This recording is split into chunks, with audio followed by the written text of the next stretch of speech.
Yeah. Sherry, how are you? And you know what? We're going to talk about today, which is going to be interesting for authors to think about. Their book has finally launched. What to do next? We talked about all the things so that they don't mess up last week. Well, I'm going to go and launch the book with there's errors, or I didn't go ahead and double, triple check my cover, or all the different things. Well, what should they do once it's day one now? It's the book's out. Well, they should be their own, you've heard be your own advocate. They should be their own promoter. Whether or not they have a marketing company, they could increase sales exponentially by actually getting out there and talking about it themselves. They can do boots on the ground. They can go to coffee shops and ask, hey, I'm local. Businesses like the local flavor. They like it when local authors come in and it just builds credibility for them. It builds excitement. And what we would do was go to coffee shops and local bookstores, and we would give them like 10 books and split the profits with them.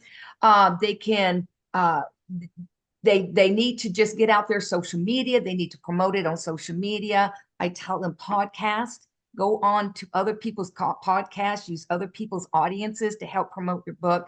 But you have to be your promoter as well. That would help the marketer, even if you're paying the marketer big money. Get out there and promote your book.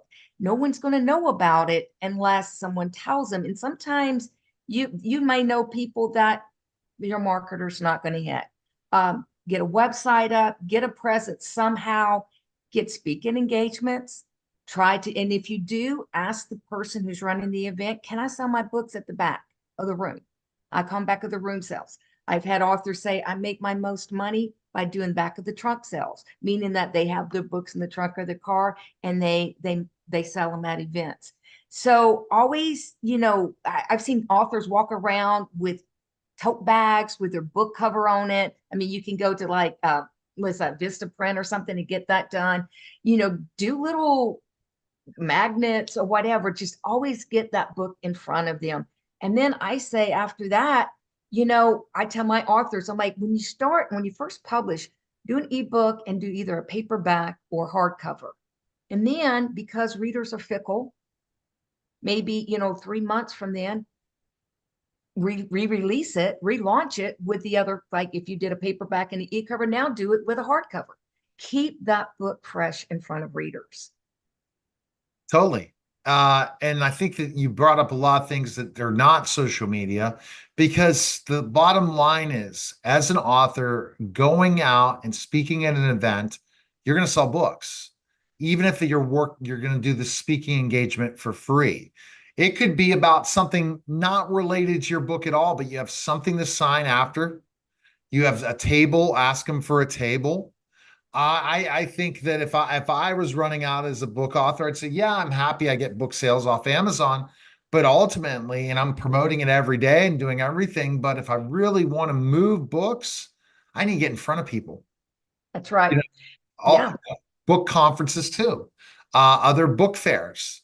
You can pay to get a table at the major book festivals. And guess what? If you have a traffic of 10,000 people and you have a good book, you're going to sell your book and pay at least what your costs were for that table. That's right. And even though I said, local bookstores, but go to your national like Barnes and Noble and say, hey, I'd like to do a book signing. I'm a local author. And they'll give you a list of everything they need from you in order to get that started and for you to set up. So whatever you can do as a new author, a young author, absolutely get out there in front of people, and just push that book and let everybody know, hey, I wrote a book. And then when you get the media, I tell people, don't get in there, just talk about your book.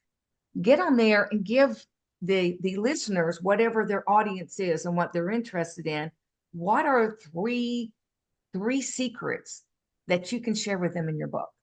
Or, three messages you have in your book that their audience would really appreciate. That's very smart. Then give away your book by having to talk about it the whole time.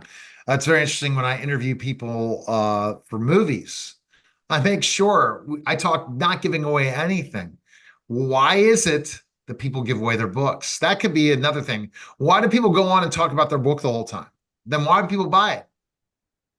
You Yeah. want to be able to sell the book without giving it away, but yet be interesting enough to keep on for more than 5 minutes. And I want to add to that, there was a woman I knew who wrote a book and published it, but she never released it into the marketplace. What she did is she had 2,000 copies and she targeted who she was giving those book copies to. And as a result, she got several job offers in consulting. Because why? A book automatically, immediately establishes you as the go-to expert, and it gives you that authority. If you write a book, people are going to assume you're an expert in that.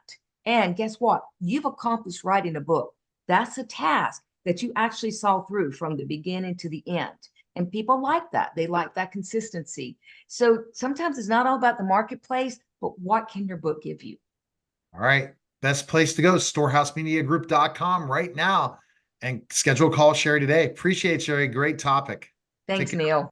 All right. That was a special simulcast of the Neil Haley Show on the Storehouse Media Group podcast.